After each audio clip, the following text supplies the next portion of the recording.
사도신경으로 우리의 신앙을 고백하겠습니다. 전능하사 천지를 만드신 하나님 아버지를 내가 믿사오며 그 외아들 우리 주 예수 그리스도를 믿사오니 이는 성령으로 잉태하사 동정녀 마리아에게 나시고 본디오 빌라도에게 고난을 받으사 십자가에 못 박혀 죽으시고 장사한 지 사흘 만에 죽은 자 가운데서 다시 살아나시며 하늘에 오르사 전능하신 하나님 우편에 앉아 계시다가 저리로서 산 자와 죽은 자를 심판하러 오시리라. 성령을 믿사오며 거룩한 공회와 성도가 서로 교통하는 것과 죄를 사하여 주시는 것과 몸이 다시 사는 것과 영원히 사는 것을 믿사옵나이다. 아멘. 찬송가 39장을 함께 찬송하겠습니다.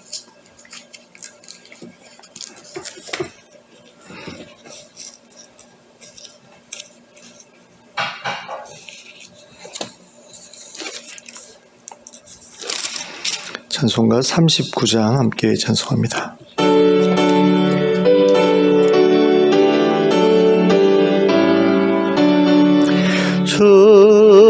은혜를 받으려 모인 성도들 주 크신 뜻 깨닫게 하옵소서. 내 고통의 멍에를 다 벗게 되니 날 구속하신 이름 찬양하리. 우리를 곁에서 인도하시니 그 거룩한 나라가 이루어지네. 저 마귀와 싸워서 늘 승리하니 큰 영광 주께 돌려 찬양하리. 우리의 방패와 장검 되시니 나 승리의 주님을 따릅니다. 큰 환난을 당할 때 늘 도우시니 승전가 높이 불러 찬양하리. 아멘. 찬송가 286장을 함께 찬송하겠습니다.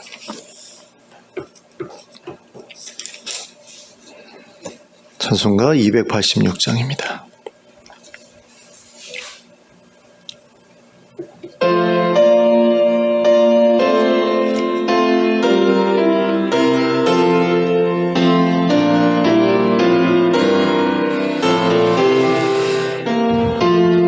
주 예수님 내 맘에 오사 날 붙들어 주시고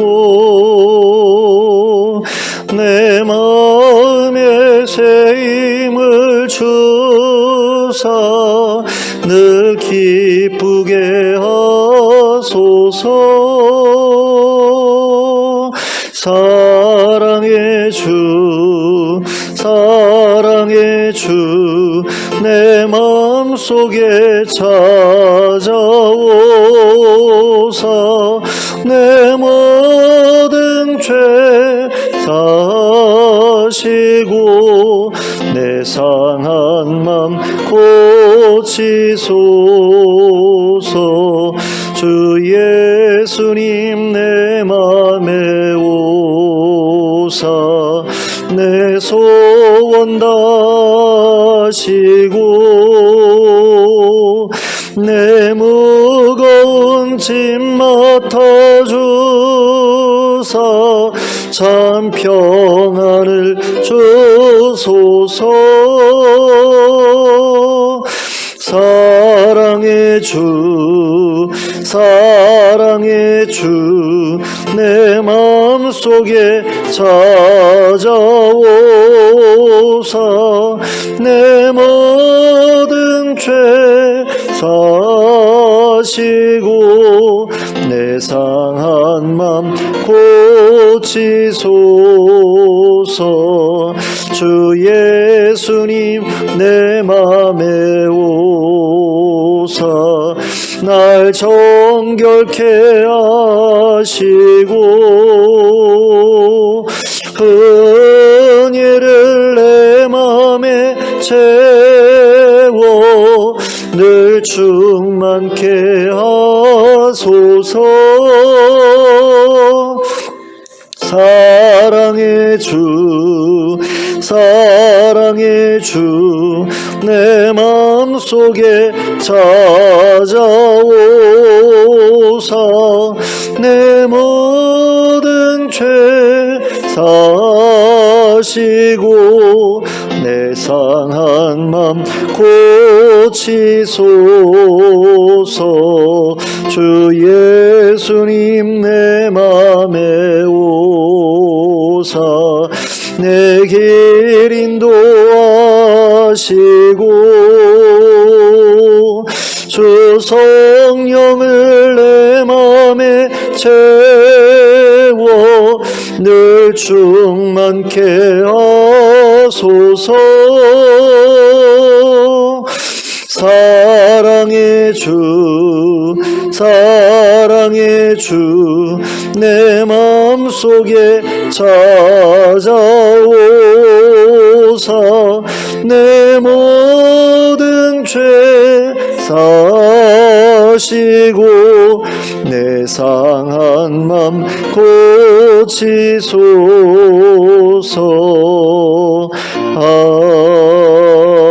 아멘. 하나님의 말씀 사도행전 15장 22절부터 35절까지를 함께 보시겠습니다. 사도행전 15장 22절부터 35절까지를 함께 합독하도록 하겠습니다. 시작. 이에 사도와 장로와 온 교회가 그 중에서 사람들을 택하여 바울과 바나바와 함께 안디옥으로 보내기를 결정하니 곧 형제 중에 인도자인 바사바라 하는 유다와 실라더라.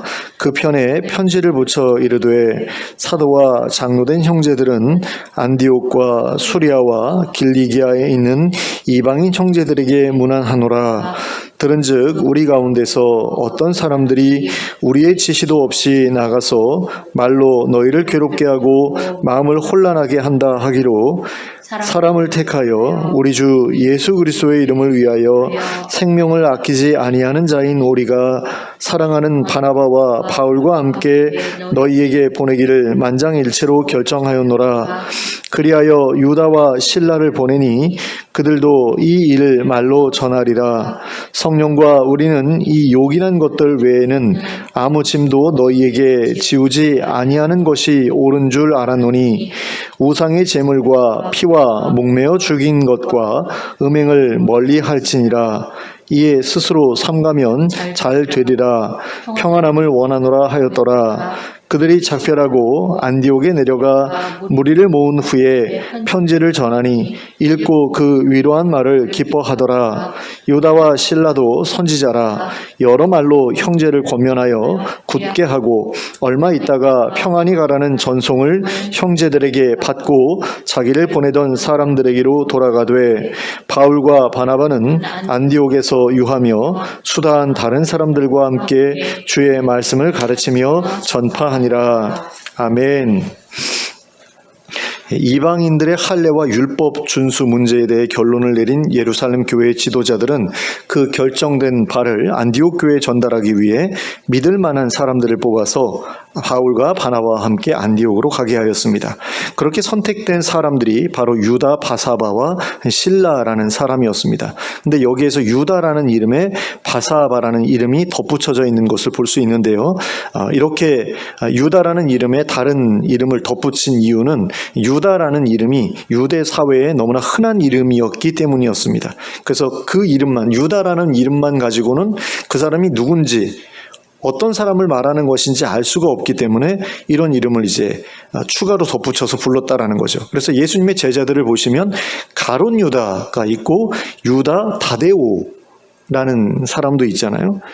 그러니까 야고보의 아들 유다라고 부르기도 했는데요. 이렇게 유다라는 이름만으로는 구분을 할 수가 없는 거예요. 워낙에 유다라는 이름을 가진 사람들이 많았기 때문에. 그래서 그렇게 덧붙여서 불렀다라고 합니다. 그래서 유다 바사바와 실라는 32절에 기록되어 있는 것처럼 예루살렘 교회의 선지자로 알려져 있던 사람들이었습니다.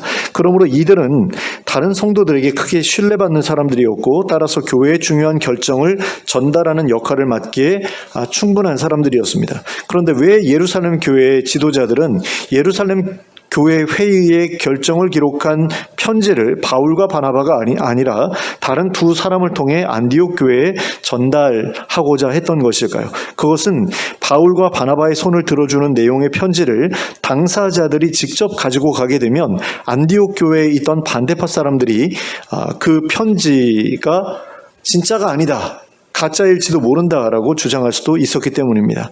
그래서 예루살렘 교회의 교인으로서 다른 지역 교회의 성도들에게도 잘 알려져 있었고 또 신뢰할 만한 사람이라고 인정받고 있었던 두 사람에게 그 편지를 맡김으로써 분란의 소지를 없애고자 한 것입니다. 그러므로 이러한 예루살렘 교회의 결정은 참으로 지혜로운 결정이었다고 볼 수 있습니다. 그러면 이제부터 예루살렘 교회의 사도들과 장로들이 보낸 편지의 내용을 살펴보도록 하겠습니다. 그들은 먼저 23절에 기록된 바와 같이 안디옥과 수리아와 길리기아에 있는 이방인 형제들에게 문안 인사를 하는 것으로 이 편지를 시작하였습니다. 그리고 우리는 이러한 문안 인사를 통해 이 편지가 안디옥 교회는 물론 수리아 전역과 길리기아 전역에 흩어져 있던 이방인 출신 그리스도인들이 모여있는 교회에 보낸 회람용 서신이었음을 알 수 있게 됩니다. 그러니까 안디옥 교회에만 보낸 편지가 아니라 이 편지를 안디옥 교회에서 본 다음에는 수리아에 있는 교회에도 보내서 이 편지를 보게 하고 또 길리기아에 있는 교회에도 보내서 이 편지를 보게 하라는 그런 의도로 보낸 편지였다라는 거죠. 그러므로 이 편지의 내용은 세상의 모든 이방인 출신의 그리스도인들에게 보내는 내용이기도 했다라고 이해할 필요가 있습니다. 그러니까 교회에 보낸다라고 안 하고 이방인 그리스도인들의 이방인 형제들에게 보낸다라고 그렇게 되어 있잖아요. 근데 그렇게 보았을 때 이것은 오늘날의 이방인 그리스도인들에게도 여전히 의미가 있는 그런 내용을 담고 있는 편지였다, 이렇게 볼 수 있다는 겁니다. 예루살렘 교회 지도자들이 이 편지에서 가장 먼저 말했던 것은 안디옥 교회에서 벌어진 분란의 시초가 예루살렘 교회와는 아무런 상관없이 벌어진 일이었다라는 것이었습니다. 안디옥 교회에 와서 할례와 율법 준수를 가르쳤던 유대인 출신의 그리스도인들은 분명히 예루살렘 교회에서 내려간 사람들이었습니다. 그러나 그들은 사도들이나 장로들의 지시를 받고 움직인 것은 아니었습니다. 그들은 자기들 마음대로 안디옥 교회를 찾아가서 할례와 율법 준수가 구원에 반드시 필요한 것이라고 가르쳤던 것이었습니다. 그리고 예루살렘 교회의 사도들과 장로들은 그 사람들이 말로 너희를 괴롭게 하고 마음을 혼란스럽게 한다는 이야기를 전해 들었다라고 하였습니다. 이러한 표현을 통해 우리는 예루살렘 교회 지도자들이 안디옥 교회의 사절들로부터 전해 듣기 전까지는 그 사람들이 했던 일에 대해 아무것도 알지 못하고 있었다는 사실을 알 수 있게 됩니다. 그리고 우리는 예루살렘 교회 지도자들이 그 사람들이 했던 일에 대해 평가했던 이러한 내용을 보면서 성경이 요구하지 않는 것을 성도들에게 요구하는 것은 오직 성도들을 괴롭게 하고 그들의 마음을 혼란스럽게 하는 일일 뿐이라는 사실을 알 수 있게 됩니다. 그런데 어떤 사람들은 누군가를 불안하게 함으로써 자신의 이익을 챙기려는 목적을 가지고 그런 말들을 하기도 합니다. 예를 들면 어떤 목사가 11조는 반드시 해야 한다, 11조를 안 하면 암에 걸린다라고 주장했던 것이 그런 경우라고 알 수 있습니다. 또 예배에 빠지면 하나님께 벌을 받는다거나 예배에 빠지면 안 좋은 일이 생긴다는 것과 같은 말도 그런 경우라고 할 수 있겠습니다.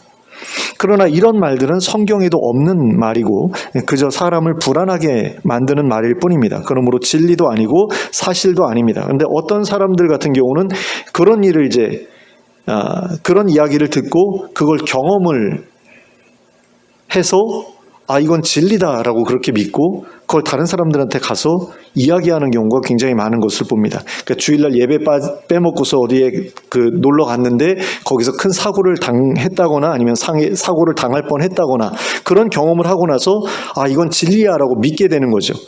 그래가지고 다른 사람들한테 그렇게 전달하는 경우도 있는데, 이런 경우는 어떤 사적인 이익을 위해서 전하는 것은 아니지만 그럼에도 불구하고 진리가 아님에도 불구하고 진리처럼 생각하고 전하는 것이기 때문에 문제가 될 수 있는 그런 이야기라고 할 수 있습니다.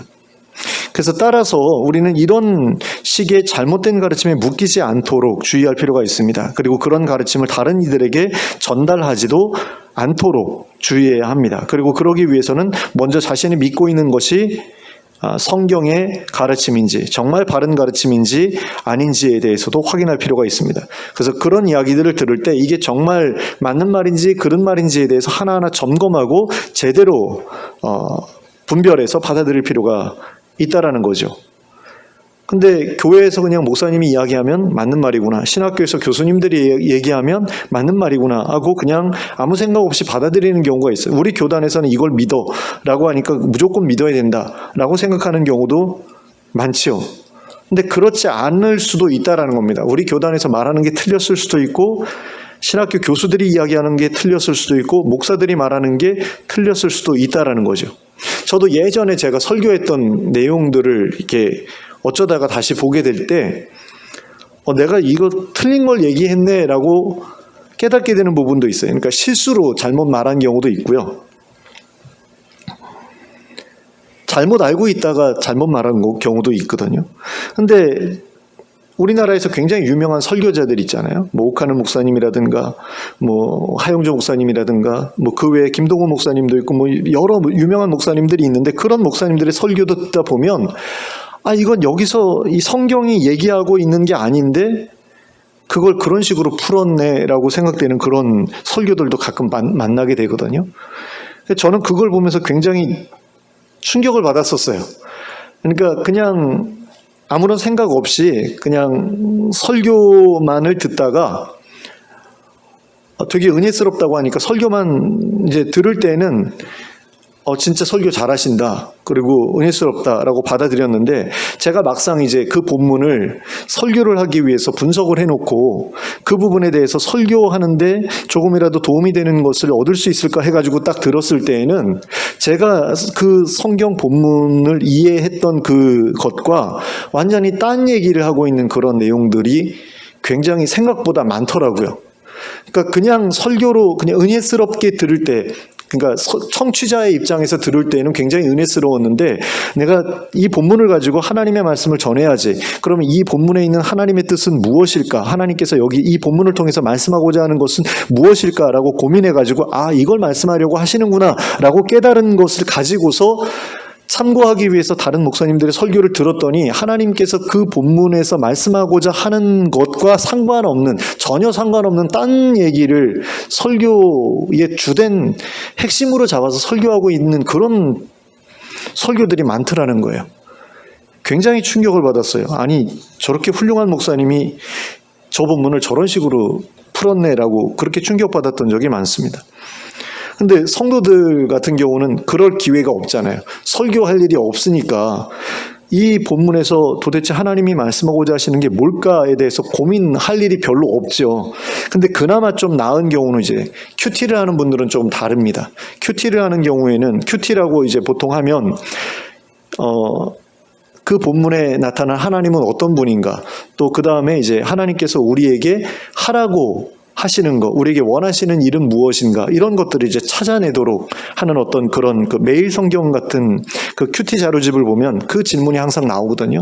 근데 그거에 따라서 이렇게 찾아보면 이 본문에서 하나님께서 우리에게 말씀하고자 하시는 게 무엇인가를 내가 스스로 찾아낼 수 있는 그런 힘이 생기거든요. 근데 그렇게 정리를 해놨는데, 내가 큐티를 하면서 그렇게 그 본문을 정리하고 이해해놨는데, 목사님이 그 본문에 대해서 설교를 하는데 딴 얘기를 하는 그런 것들을 찾아낼 수가 있는 거죠. 왜? 내가 그 본문을 이미 공부해놨기 때문에. 그래서 그 본문에 대해서 제대로 이해하고 있기 때문에 목사님이 딴소리를 하면 저 딴소리 하시네? 라고 알아들을 수 있거든요. 그래서 어떤 목사님들은 성도들이 성경 읽는 것은 권장을 해도 큐티하는 것은 하지 말라고 하는 경우가 굉장히 많아요. 근데 그 이유를 보면 잘못 해석하기가 쉽다라는 거죠. 근데 실제로는 그렇게 큐티를 하는 사람들이 오히려 그 본문을 제대로 이해하고 있는 경우가 많아요. 큐티를 안 하는 목사님들이 그 본문을 가지고 딴소리 하는 경우가 더 많습니다. 저는 큐티하는 것을 권장하는 편이에요. 성도들도 그걸 본문을 제대로 이해할 수 있어야 목사님들이 본문을 잘못 해석하고 잘못 이야기할 때 그거를 저건 아닌데라고 알아들을 수가 있거든요. 분별할 수가 있거든요. 근데 그런 분별력이 필요합니다. 그래서 베레아 사람들 같은 경우는 신사적이어서 말씀을 들을 때 이것이 옳은가 하고 이렇게 점검해 왔다고 그러잖아요. 그게 바른 태도라는 거죠. 그게 바른 태도인데 그거에 대해서 성도들에게 하라라고 그렇게 목사님들이 권면해야 되는데 하지 말라고 하는 건 좀 이해가 안 되는 일이잖아요. 근데 그런 경우는 이제 내가 해석해 주는 게 가장 옳아라는 어떤 그런 목사의 교만함 때문에 그렇게 말하는 경우가 많지 않은가라는 그런 생각이 듭니다. 그래서 고민해 보실 필요가 있어요. 정말 무엇이 복음이고 무엇이 구원이고 무엇이 최선을 다해서 우리가 해야 되는 일이고 무엇이 중요하지 않은 일인지에 대해서 우리가 분별할 필요가 있다는 거죠. 그래야지 다른 성도들이나 믿음의 후배들에게 잘못된 것을 가르치거나 전달하지 않을 수 있기 때문입니다. 하지만 대다수의 사람들은 이런 고민을 하지 않습니다.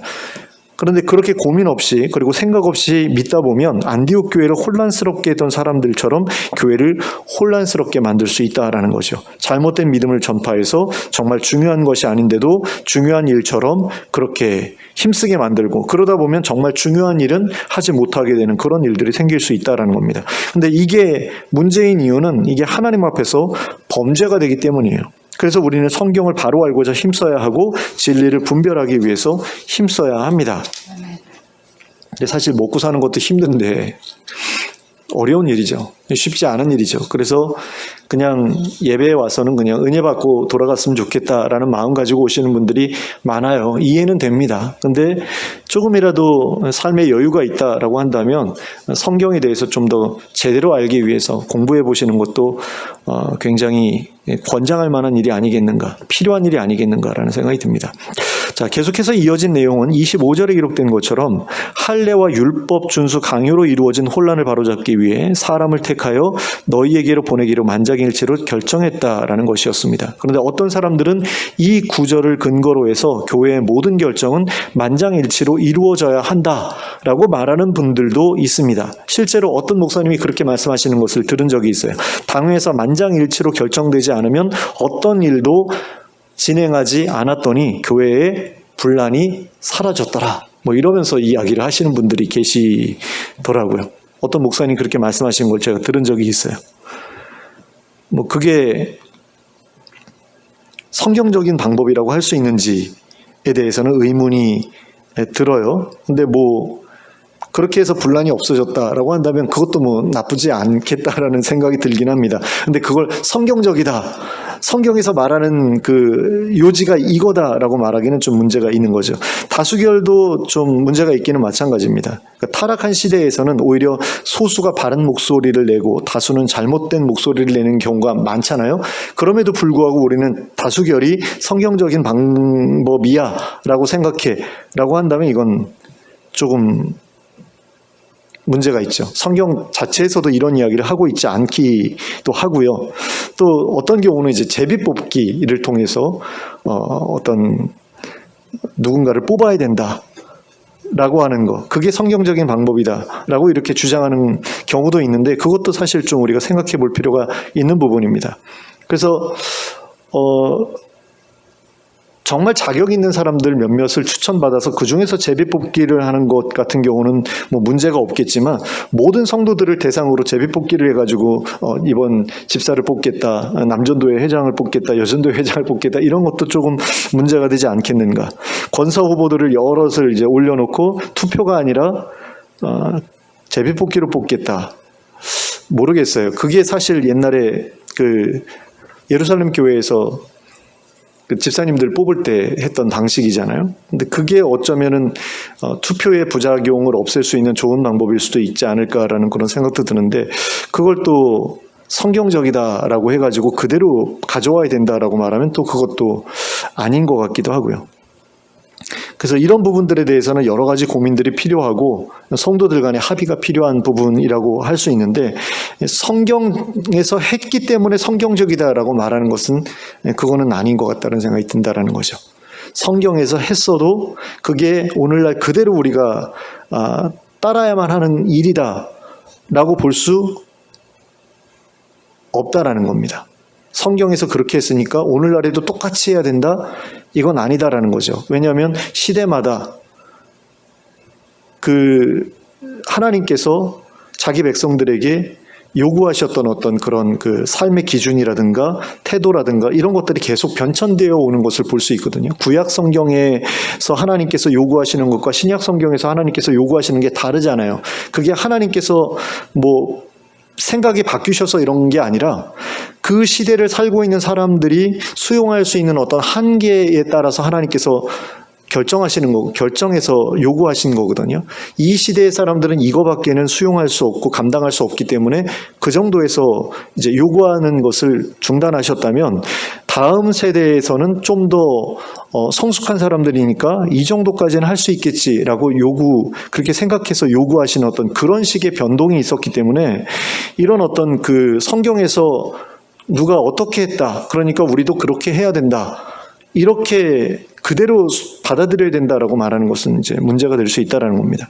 근데 여기서 이제 만장일치로 결정했다라는 표현을 사용하고 있는데요. 그 이유는 무엇이냐면, 이 편지를 받는 사람들에게 이 편지를 가지고 가는 두 사람이 예루살렘 교회의 위임을 받아가고 있는 것이고, 그들이 전하는 내용을 믿어도 좋다라는 그런 의도를 전달하기 위해서 이런 식으로 말하고 있는 것이지, 여기에 어떤 너희도 뭔가를 결정할 때는 만장일치로 결정해야 된다, 이것을 말하는 것은 아니다라는 거죠. 그러니까 지금 만장일치로 결정한 게 그 이방인들이 할례를 받지 않아도 되고 율법 준수 안 해도 된다, 이것에 대해서 만장일치가 아니거든요. 두 사람을 보내는 것을 만장일치로 결정했다라는 거잖아요. 이 사람을 우리들의 대표로 뽑는 데 있어서 만장일치로 결정했다라는 것이기 때문에, 이것은 어떤 그러니까 받는 사람들, 이 두 사람을 맞이하는 그 사람들에게 이 사람들이 우리의 확실한 대표야라는 어떤 그런 의미에서 말하는 것이지, 이것을 이런 식으로 앞으로 너희들도 뭔가를 결정할 때는 이런 식으로 해야 된다라는 것을 말하기 위해서 말하고 있는 것은 아니다라는 겁니다. 그리고 여기에 이어지는 28절과 29절의 말씀에는 예루살렘 교회 회의의 공식적인 결정 내용이 소개되고 있는 것을 볼 수 있습니다. 그런데 그들은 28절의 앞부분에서 성령과 우리는이라는 표현을 통해 이 결정이 자기들만의 결정이 아니라 성령께서 함께 내려주신 결정이라고 말하고 있습니다. 이것은 그들이 그 결정을 내릴 때에 성령의 인도하심을 구하면서 결정을 내렸음을 우리에게 가르쳐 줍니다. 그러니까 이런 중요한 결정을 내리면서 뭐 기도도 하지 않고 금식도 하지 않고 자기들끼리 아무렇게나 결정한 것은 분명히 아니었겠죠. 그래서 그 부분에 대해서 이야기한 것이라고 볼 수 있습니다. 기도하면서 그 회의를 진행했다. 어쩌면 금식도 했을 수도 있겠죠.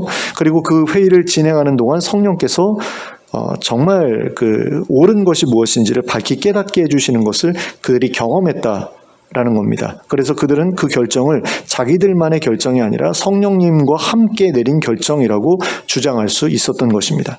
그러면 그들이 성령님과 함께 내렸던 결정의 내용은 무엇이었습니까? 그것은 이 요긴한 것들, 즉 우상의 제물과 피와 목매어 죽인 것과 음행을 멀리하라는 것들 외에는 아무 짐도 이방인 그리스도인들에게 지우지 않겠다는 것이었습니다. 근데 여기에서 요긴한이라는 말이 쓰여지고 있잖아요. 근데 이 요긴한이라는 그 헬라어는 필요한이라는 의미의 단어예요.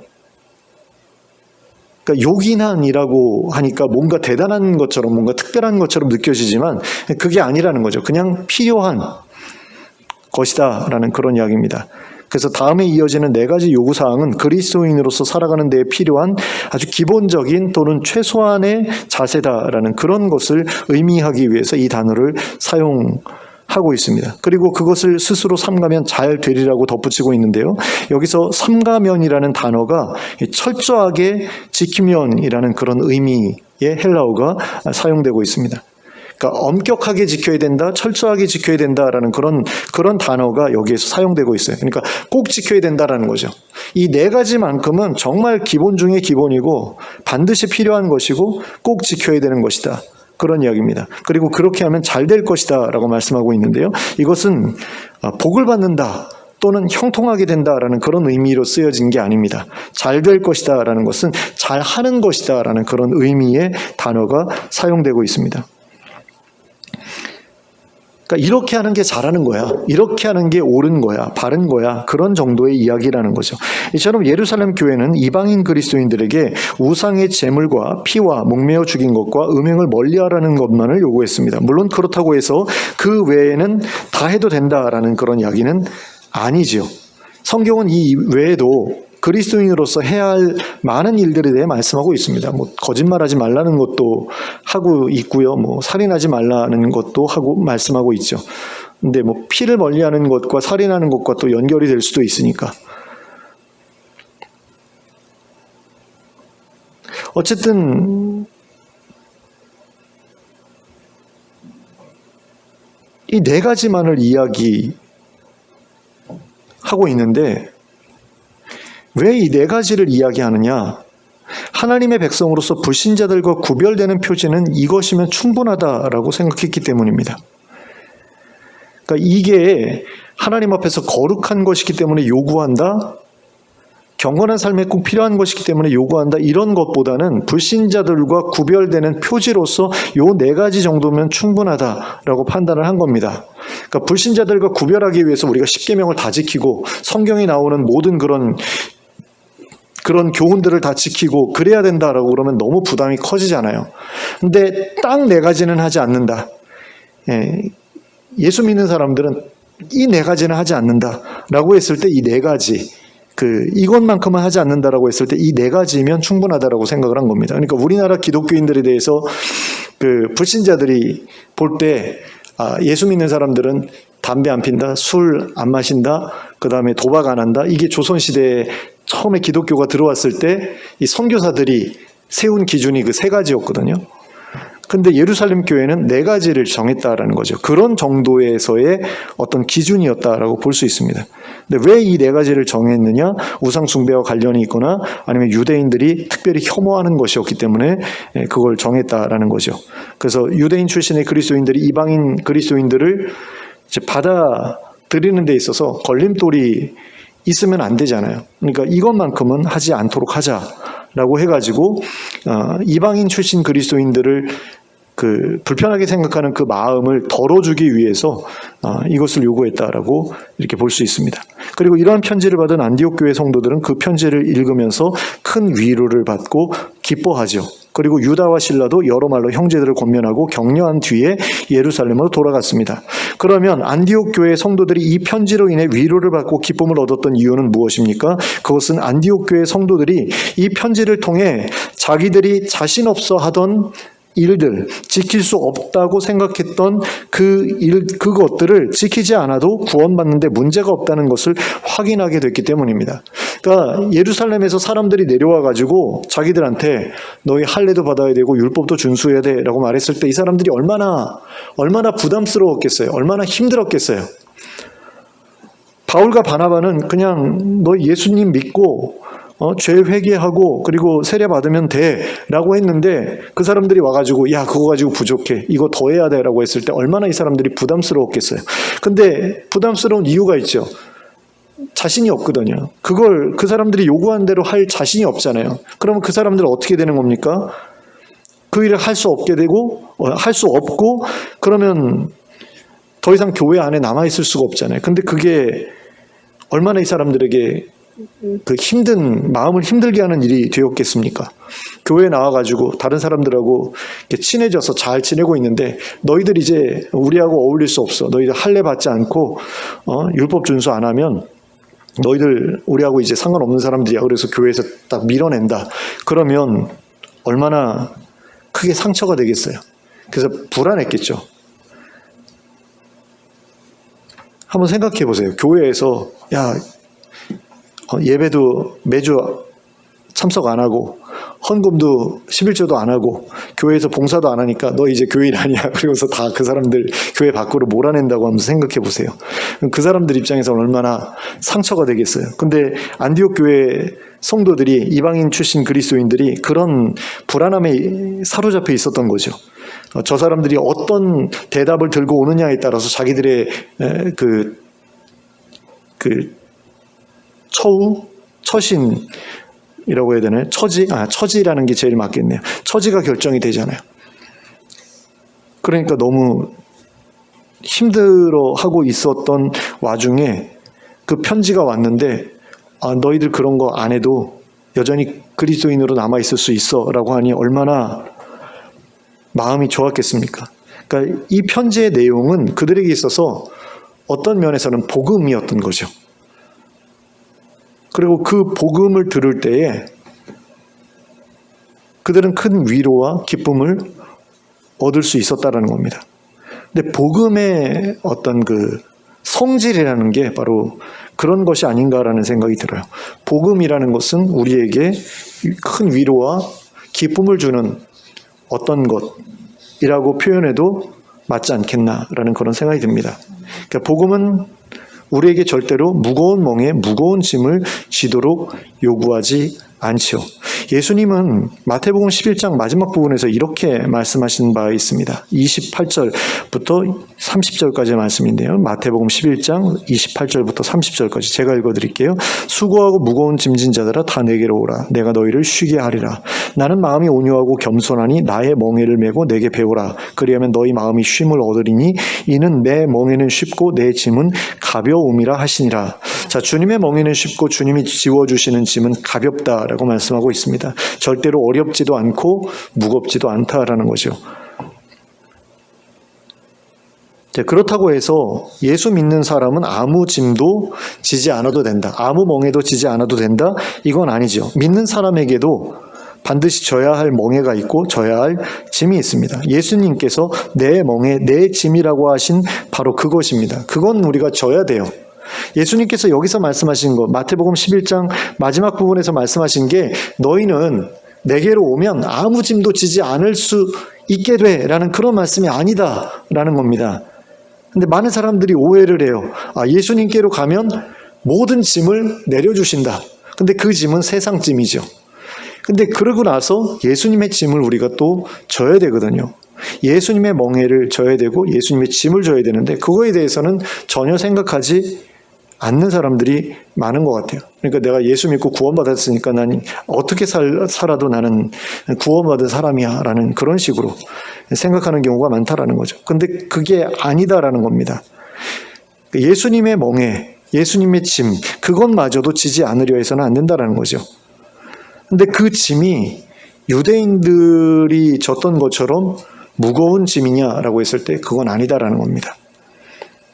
근데 어떤 분들은 우리가 무엇인가 어려운 일을 해야만 구원을 얻을 수 있는 것처럼 생각을 해요. 무거운 짐을 져야만 구원을 얻을 수 있는 것처럼 생각합니다. 이런 생각에는 일견 타당한 부분도 있는 것처럼 보입니다. 예를 들면 누가복음 14장 27절에 기록된 누구든지 자기 십자가를 지고 나를 좇지 않는 자도 능히 나의 제자가 되지 못하리라는 예수님의 말씀을 보면 구원을 얻기 위해서는 십자가를 지는 것처럼 힘들고 어려운 일을 반드시 감당해야 하지 않나라는 그런 생각을 하기 쉽습니다. 하지만 이 말씀은 예수님께서 이미 당신의 제자가 된 사람들에게 앞으로 겪게 될 고난에 대해 미리 대비하도록 하시기 위해 하신 말씀입니다. 구원과 관련해서 하신 말씀이라기보다는 사역에 따르는 핍박과 고난과 관련해서 하신 말씀으로 보는 것이 맞지 않나라는 그런 생각이 들어요. 왜냐하면 지금 나의 제자가 되려거든 이라고 말씀하고 있는 그 대상이 사실은 이미 제자가 된 사람들이거든요. 그러니까 너희가 제자로서 마땅한 태도가 이런 것이다 라고 말씀하고 계신 것이지, 너희가 앞으로 나의 제자가 되기 위해서는 이래야 된다라고 말씀하시고 있는 게 아니다라는 거죠. 왜냐하면 그 말씀하시는 대상이 다 이미 제자가 된 사람들이기 때문에.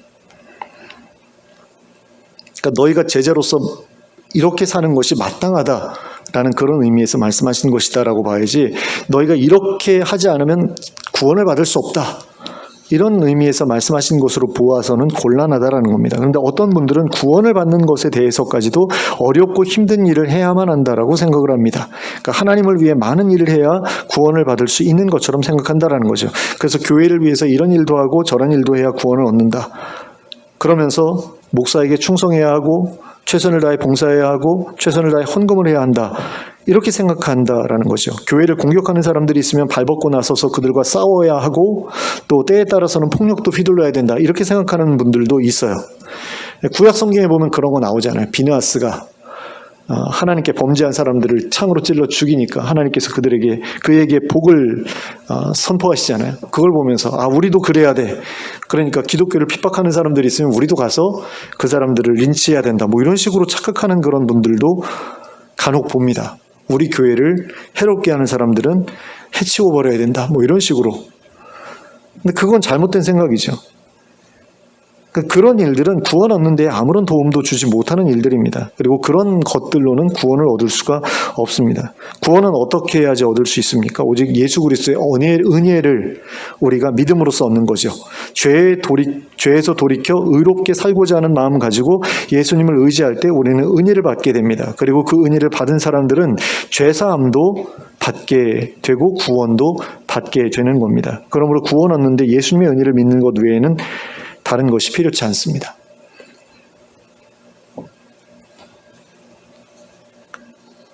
근데 구원 얻은 다음에 감사함으로 우리가 해야 할 일이 있는데요. 그런 것들을 제대로 감당하지 못할 때, 저런 사람도 어떻게 구원을 받았다라고 이야기를 하지? 라는 그런 생각이 들잖아요. 근데 그런 것들이 우리를 많이 힘들게 하는 것 같아요. 구원을 받았는데 어떻게 저렇게 살지? 근데 저 사람도 천국에 갈 수 있을까라고 했을 때 저런 사람은 천국 갈 수 없을 거야 라는 생각을 하면서 저 사람은 구원받지 못할 거야 라고 생각을 하는 거죠. 근데 이런 부분들이 굉장히 많이 우리를 힘들게 합니다. 스스로 구원을 받았다라고 이야기를 하면서 막상 구원받은 자로서의 어떤 그런 삶의 모습이 없을 때, 그런 사람들은 아예 구원받지 못한 사람들일 수도 있고요.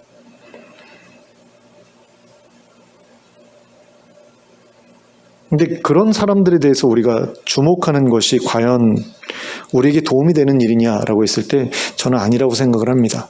그러니까 우리를 힘들게 하는 그런 일들은 예수님이 아니라 그 잘못 살고 있는 사람들을 볼 때에 우리는 그 마음의 어려움을 겪게 되고 시험에 들게 되거든요. 그러니까 이런 거죠. 하박국 선지자가 하나님 앞에서 옳게 살고 있지도 않은 사람들이 잘 되는 것을 보잖아요. 근데 거기에 대해서 주목하거든요. 거기에 집중을 하거든요. 그러니까 이 사람이 시험에 들잖아요. 하나님 어떻게 저런 사람들이 저렇게 잘 먹고 잘 살 수가 있지요? 라고 할 때 시험이 들었지 않습니까? 근데 하나님께서 우리에게 원하시는 것은 그들에게 주목하는 게 아니죠. 하나님께 주목하는 거잖아요. 하나님께서 어떻게 나중에 그들을 심판하실 것이고 또 하나님 뜻대로 산 사람들에게 보상해 주실 것인가를 기대할 때 우리는 시험에서 벗어날 수 있게 되죠. 하박국 선지자가 그런 식으로 벗어났잖아요. 마찬가지라는 거죠.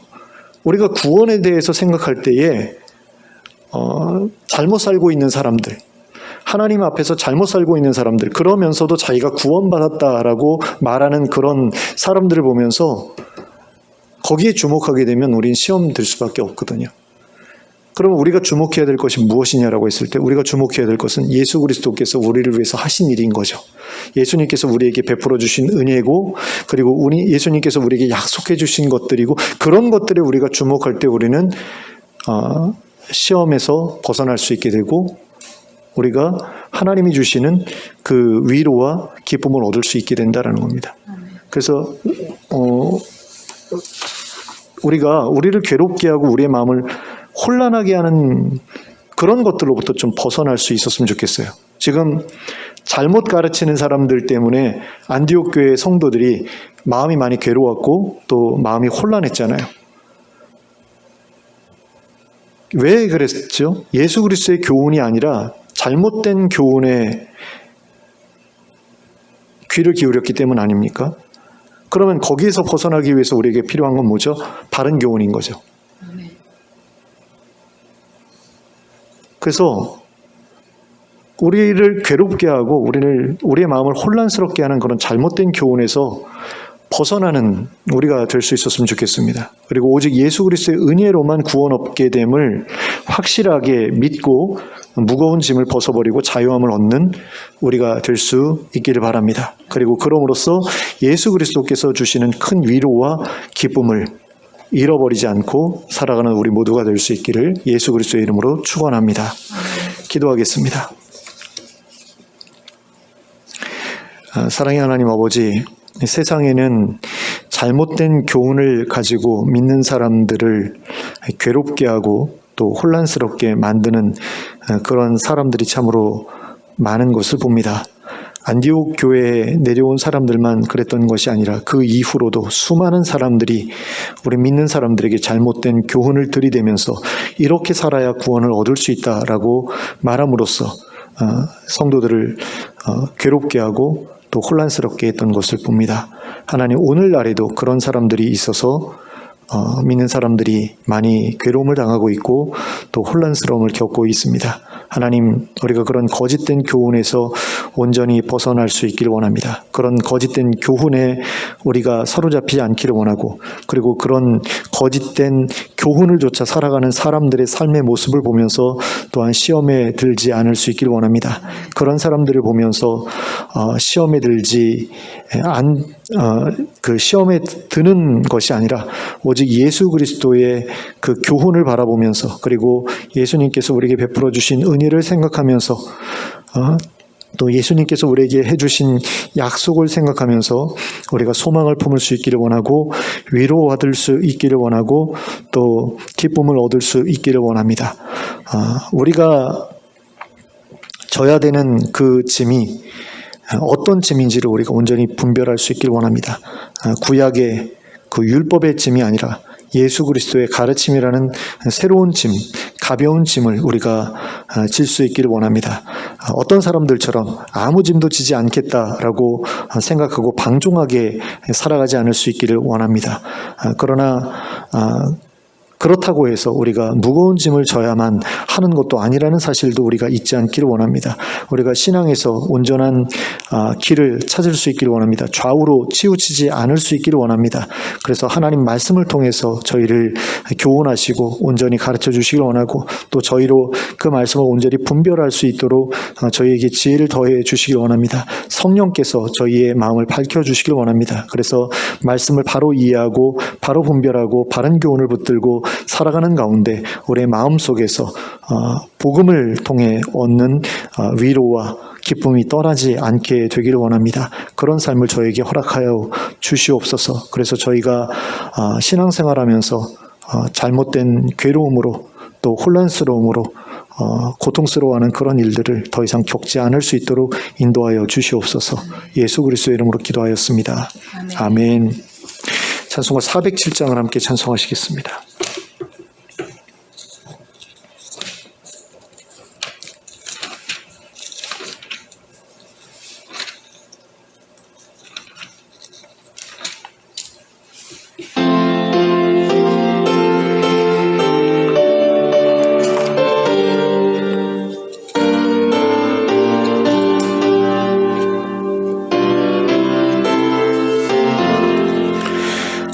구주와 함께 나 죽었으니 구주와 함께 나 살았도다. 영광의 그날에 이르도록 언제나 주만 바라봅니다. 언제나 주는 날 사랑하사 언제나 새 생명 주시나니 영광의 그날에 이르도록 언제나 주만 바라봅니다. 마음속에 시험을 받을 때와 무거운 근심이 있을 때에 주께서 그때도 같이 하사 언제나 나를 도와주시네. 언제나 주는 날 사랑하사 언제나 새 생명 주시나니 영광의 그날에 이르도록 언제나 주만 바라봅니다. 뼈 아픈 눈물을 흘릴 때와 쓰라린 마음으로 단식할 때 주께서 그때도 같이 하사 언제나 나를 생각하시네. 언제나 주는 날 사랑하사 언제나 새 생명 주시나니 영광의 그날에 이르도록 언제나 주만 바라봅니다. 내 몸의 약함을 아시는 주 못 고칠 질병이 아주 없네. 괴로운 날이나 기쁜 때나 언제나 나와 함께 계시네. 언제나 주는 날 사랑하사 언제나 새 생명 주시나니 영광의 그날에 이르도록 언제나 주만 바라봅니다. 아멘. 주님 가르쳐 주신 기도로 예배를 마치겠습니다. 하늘에 계신 우리 아버지여, 이름이 거룩히 여김을 받으시오며 나라가 임하시오며 뜻이 하늘에서 이루어진 것 같이 땅에서도 이루어지이다. 오늘 우리에게 일용할 양식을 주시옵고 우리가 우리에게 죄 지은 자를 사하여 준 것 같이 우리 죄를 사하여 주시옵고 우리를 시험에 들게 하지 마시옵고 다만 악에서 구하시옵소서. 나라와 권세와 영광이 아버지께 영원히 있사옵나이다. 아멘.